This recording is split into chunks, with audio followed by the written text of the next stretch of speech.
गणपती बाप्पा आणायची एवढी उत्सुकता होती की 2 दिवसात जेवढा जमेल तेवढा पसारा आवरला आणि थोडाफार पसारा राहिलेला तो तसाच ठेवला आणि आम्ही निघालो गावाला.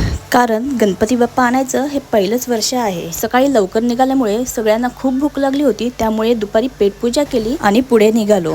पण दुसऱ्या दिवशी मात्र अहोंनी कहरच केला. गणपती बाप्पा यायला अजून 2-3 दिवस बाकी होते, पण डेकोरेशन करायला सकाळी उठल्या उठल्या सुरुवात केली. आमची मात्र मसाल्याची आणि जेवणाची घाई चालू झाली. दुपारी मात्र छोटा झालेला माळीला मोठं करण्यासाठी माझ्याबरोबर लेकींनीही अहोंची खूप मदत केली. रात्री मात्र माऊनी गाण्याच्या तालावर दीदी आणि पप्पांना खूप नाचवलं आणि बघता बघता तो दिवस उजाडला ज्याची सगळ्यांना खूप आतुरता होती. सकाळी नाश्ता केला आणि मंदिरात गेलो.